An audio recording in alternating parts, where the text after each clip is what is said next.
Hello there, you're on the Heart of Reddit channel. Don't forget to like this video and subscribe to the channel. Get your popcorn ready and enjoy. The weeds in the parking strip.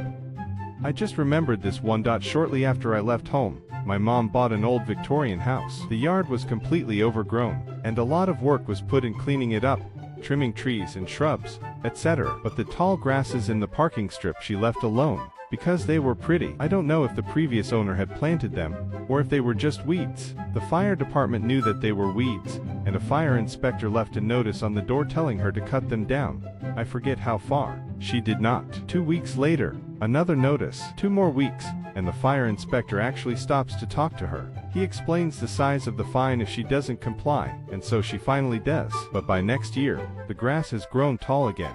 So the whole story repeats, exactly like the previous year. Fire inspector was not happy, so mom did some research. It's true. City ordinance said lawn and weeds had to be kept cut. So the 3rd year rolls around, and by late summer, the grass is growing high. Fire inspector didn't even bother with the notices this time, and he was clearly peeved. Are we going to have to keep doing this every year? He asked. Mom smiled and said, "Oh, no, I've fixed it all now." And then she showed him the receipts and tags from the decorative grasses she'd bought at the garden store that spring, along with a copy of the pertinent city ordinance. You see, while the ordinance required weeds and grass lawn to be kept cropped, they permitted decorative plantings of any height. She lived in that house for several decades and never mowed the parking strip after that.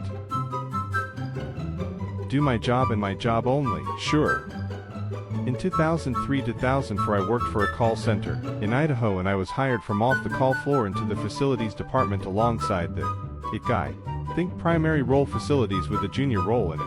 I didn't care for the facility role, so in my spare time I dove into the IT side as much as possible and did work on behalf of the IT guy to keep the issues at a minimum for the IT guy. Eventually the IT guy started complaining that I was doing his job, although that was the deal when I was hired, and I was keeping up on my facilities work, and the IT work. One day I was up on the call floor imaging a section of PCs because the IT guy bailed on me after he threw a fit over something.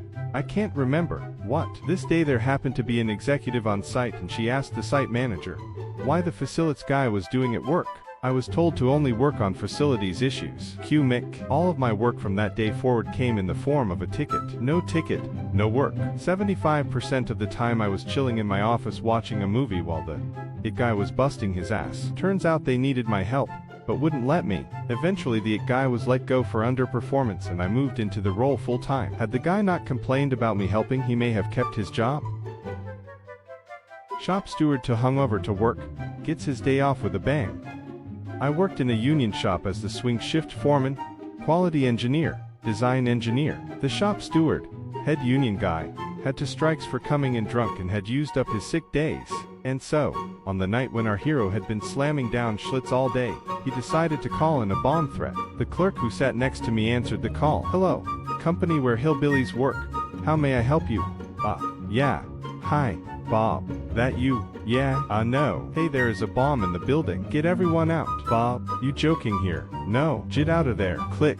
He turned to me and said, that was Bob. I recognized his voice. He drunk again. He's done if he is. Well, he sounded pretty drunk, but he said there was a bomb in the plant. We both knew that Bob was full of shit and could not even spell TNT, much less make a bomb. But here is where the Mick kicked in. Want a day off, Bob?